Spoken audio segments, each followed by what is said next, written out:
আমাদের অতিথিদের স্মারক উপহার তুলে দিচ্ছেন।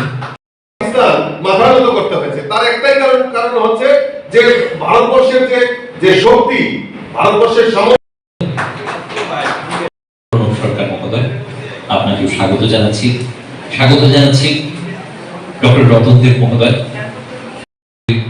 আনুষ্ঠানিকভাবে প্রদীপ প্রজ্বলনের মাধ্যমে আমাদের দিনব্যাপী বার্তালাপ কর্মসূচি উদ্বোধন করছেন। প্রদীপ প্রজ্বলন, সেই আলোর পথ আনুষ্ঠানিকভাবে প্রদীপ প্রজ্বলনের মাধ্যমে আমাদের মোদীজি আমাদের কি কাজ করেছে তার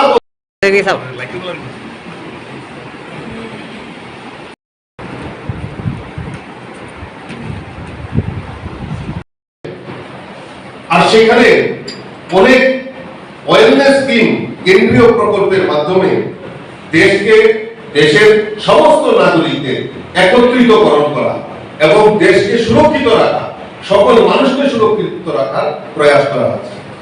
সেখানে আমরা যদি দেখি জনকল্যাণমুখী কর্মসূচির মধ্যে যেটা অবাক করার বিষয়, যে গরিব মানুষ হোক, সমাজের পিছিয়ে পড়া লোক হোক, সমাজের ব্যবসায়ী বৃন্দ হোক, সমাজের আমাদের কৃষক হোক, শ্রমিক হোক, সমস্ত বিশেষ করে মহিলাদের ক্ষেত্রে, যুবাদের ক্ষেত্রে এই ভারতকে একটা নতুন জায়গায় নিয়ে যাওয়ার দিশা দেখানোর ব্যবস্থা আমাদের দেশের প্রধানমন্ত্রী নরেন্দ্র মোদী করেছে।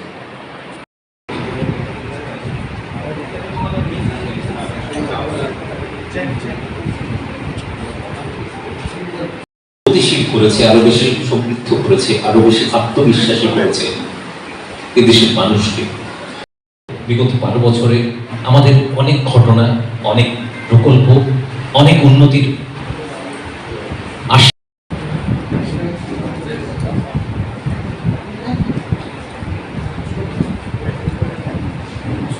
এখন আমাদের অতিথিদের এই হেডলাইন্স ত্রিপুরার যিনি কর্ণধার শ্রী প্রণব সরকার মহোদয় উপস্থিত আছেন। আমাদের সেই বিষয়গুলো আমরা কিন্তু নানা অভিজ্ঞতা থেকে জেনে এসেছি এবং গোটা দুনিয়ার সামনে তুলে ধরার নানা রকম প্রক্রিয়া চলছে। আর্থিক অন্তর্ভুক্তিকরণের নানা রকম প্রক্রিয়া, দেশের মানুষের অংশীদারিত্বে, দেশের অল্প শ্রমে সবজলা যে কাঁচা লঙ্কা বিক্রি করে তার কাছেও ইউপিআই এই ব্যাংক ট্রানজাকশনের মাধ্যমে, অর্থাৎ এই যে ট্রান্সপারেন্সি, এই যে আমাদের একটা মানে ব্যাংক অ্যাকাউন্ট, মানে ব্যাংকে টাকা রাখা, সঞ্চয় করা, এই ইউপিআই আমরা কোনদিন ভাবতে পারিনি এরকম লেনদেন, ডিজিটাল লেনদেনের মাধ্যমে আমাদের এটা হবে।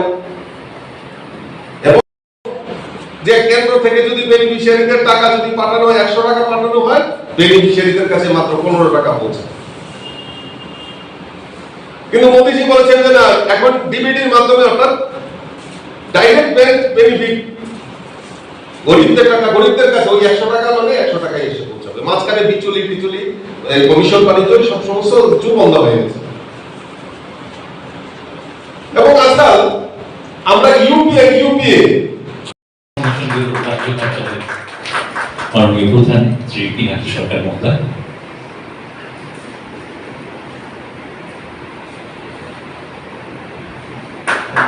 আগরতলা প্রেস ক্লাবের মাননীয় সভাপতি শ্রী প্রণব সরকার মহোদয়কে ডক্টর রতন দেব মহোদয়, প্রাক্তন ভারপ্রাপ্ত অধ্যক্ষ মেমোরিয়াল কলেজ আগরতলা। কারণ পরবর্তী সময়ে বিজ্ঞরা আছেন, ওনারা হয়তো বিশদভাবে আলোচনা করতে পারবেন আমার থেকে বেশি। কাজে আমি ছোট্ট করে দিয়ে একটা উদাহরণ আপনাদের তুলে ধরছি। দেখুন, দেশের প্রধানমন্ত্রী নরেন্দ্র মোদীজি 2014 সালে দেশের প্রধানমন্ত্রী হওয়ার পর প্রথম যে প্রকল্পটা নিয়েছেন, লালকেল্লায় দাঁড়িয়ে উনি ঘোষণা করেছেন যে প্রত্যেক গরিবদের ব্যাংক অ্যাকাউন্ট করতে হবে। এবং ব্যাংক অফিসারদের বললেন যে ব্যাংক অ্যাকাউন্ট করতে হবে, গরিবদের ব্যাংক অ্যাকাউন্ট করতে হবে, গরিবদেরকে ব্যাংকমুখী করতে হবে। আমিও তখন বিচলিত হয়েছিলাম যে আরে মোদীজি क्या करने वाला है, গরিবদের ব্যাংক অ্যাকাউন্ট করবে, গরিবদের কাছে টাকা কোথায়? মোদীজি বলছেন যে না, জিরো ব্যালেন্সে ব্যাংক অ্যাকাউন্ট করতে হবে। তাহলে কোন টাকা দরকার নেই, তারা জিরো ব্যালেন্স ডিটেলস অ্যাকাউন্ট করবে। ব্যাংক কর্মচারীদের বললেন যে কতদিন সময় লাগবে, 6 সাল লাগবে। 6 সাল নেই, 6 মহিনা में সব গরিবদের ব্যাংক অ্যাকাউন্ট করতে হবে। আপনারা জেনে খুশি হবেন এবং আপনাদের কাছে নিশ্চয়ই তথ্য আছে, সেই সময় সারা দেশে প্রায় 58 কোটিরও বেশি এই জনধন যে যোজনা, তার মাধ্যমে গরিবরা ব্যাংক অ্যাকাউন্ট করেছে। অবাক করার বিষয়, প্রায় 32 কোটির উপর মহিলারা সেখানে ব্যাংক অ্যাকাউন্ট করেছে। মানে এটা একটা ইতিহাস। এবং সেখানে সেই সময় এই ব্যাংকে কত টাকা জমা হয়েছিল জানেন? প্রায় 3 লক্ষ কোটি টাকা সেই সময় জনধন যোজনায় ব্যাংকে জমা হয়েছে। মানে কিভাবে যে গরিবরা আন্তর্জাতিক লেনদেনের সুবিধা করে দেওয়া হয়েছে। এবং আমাদের এই ইউপিআই যে আমাদের যে ট্রানজিশন, ডিজিটাল ট্রানজিশন, বিদেশিরাও অবাক হয়ে গেছে। এখন কয়েকটা দেশ আমাদের এই ইউপিআই যে ট্রানজিশন সেটাকে অ্যাডপ্ট করার জন্য প্রপোজাল দিয়েছে। চিন্তা করা যায় যে এই কোন ধরনের কোন জায়গায় আমরা পৌঁছে গেছি। 2014 সালে মোদিজি যে স্বপ্ন দেখেছে আর সেটা আজকে কোন পরিমাণে গিয়ে বাস্তবায়িত হচ্ছে, আর দেশের অর্থনৈতিক বুনিয়াদকে শক্তিশালী করার লক্ষ্যে এটা একটা বিশাল ভূমিকা আমাদের মোদিজি পালন করেছে। আমার দেশের স্বাদ গন্ধ আমার সবচেয়ে প্রিয়।